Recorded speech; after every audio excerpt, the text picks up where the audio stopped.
एक छोटे से गांव में माधव दास रहा करते थे। वे जगन्नाथ के बहुत बड़े भक्त थे। वे हर रोज मंदिर जाते थे और मंदिर में जा कर के जगन्नाथ मंदिर में भजन कीर्तन किया करते थे। माधव दास भगवान जगन्नाथ के भक्ति में लीन रहा करते थे। उन्हें सांसारिक मोह माया से कोई लेना देना नहीं था। एक दिन वे अचानक बीमार पड़ गए। उन्हें उल्टी होने लगी और शरीर बिल्कुल कमजोर हो गया। माधव दास जी अपना काम अकेले किया करते थे। अगर कोई उनकी मदद करने के लिए आता था तो वे कहते थे, जगन्नाथ जी मेरी रक्षा करेंगे, और वे अपना काम किसी से नहीं करवाते थे। ऐसे ही दिन गुजर रहे थे और माधव दास जी का तबीयत और खराब होने लगा। वो तो बिस्तर पर ही मलमूत्र त्याग करने लगे थे, परंतु उन्होंने अपनी भक्ति और अपने भगवान जगन्नाथ जी पर भरोसा करना नहीं छोड़ा। उन्हें अपने जगन्नाथ जी पर पूरा भरोसा था कि वे जगन्नाथ उनकी रक्षा करेंगे। उधर जगन्नाथ जी अपने भक्त की आस्था देखकर बहुत प्रसन्न थे और बलराम जी जगन्नाथ जी से कहते हैं, हे प्रभु, आपका प्रिय भक्त इतना कष्ट में है, आप उसे दूर क्यों नहीं करते? वो उसके पूर्व जन्म के कष्ट हैं जो उसे भोगने ही होंगे, पर उसने मेरी इतनी भक्ति की है, इस कारण मैं पृथ्वी लोक पर जाकर उसकी देखभाल करूंगा।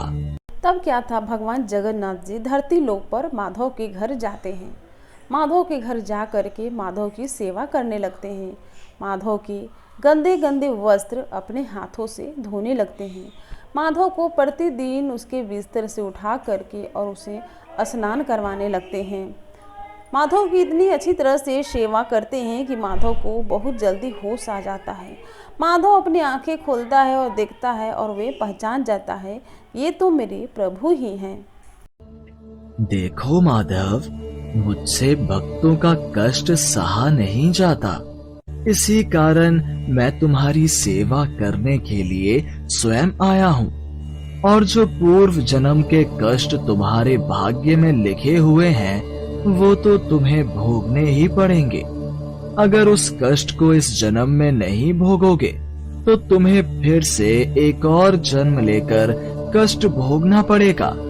मैं नहीं चाहता था कि मेरे भक्त को उसके पूर्व जन्म के कष्टों के कारण अगला जन्म फिर लेना पड़े, इसलिए माधव मैंने तुम्हारी सेवा की। अगर फिर भी तुम कह रहे हो तो मैं अपने भक्त की बात नहीं टाल सकता।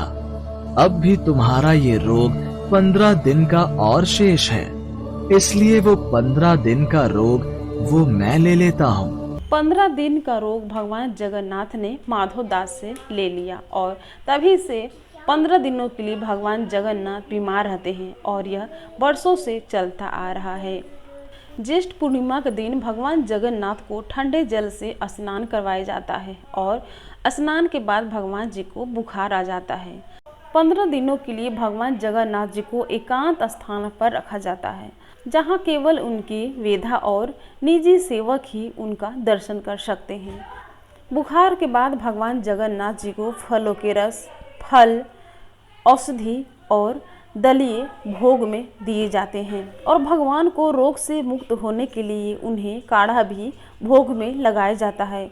भगवान जगन्नाथ जी को भगवान के ठीक होने के बाद भगवान से मिलने के लिए रथ यात्रा पर भक्त लोग भगवान जगन्नाथ से मिलने जाते हैं। भगवान जगन्नाथ जी के साथ साथ उनकी बहन सुभद्रा और उनके भाई बलराम भी साथ में होते हैं और उनसे मिलने भक्तगण रथ यात्रा लेकर जाते हैं।